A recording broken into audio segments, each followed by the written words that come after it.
Hello, welcome everyone.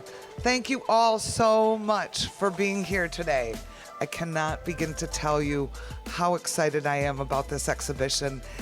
We have been working on this nonstop for several months to get to the point we are today.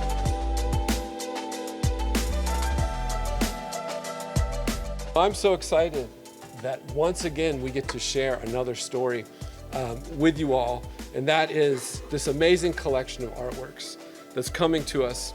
The collection and the exhibition is titled Hokusai and Ukiyo-E. This phenomenal collection, over 60 pieces of original hand-painted pieces, hand-painted screens, amazing wood blocks, and objects that will be coming to the College of DuPage. After really studying the Edo era, it is a really magical time. Order, nature, music, culture, and dance were celebrated at this time. So for us, being an art center where this collection is coming is really something to celebrate.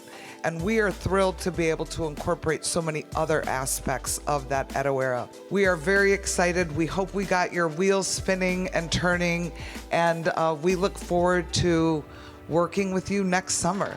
Thank you for being here.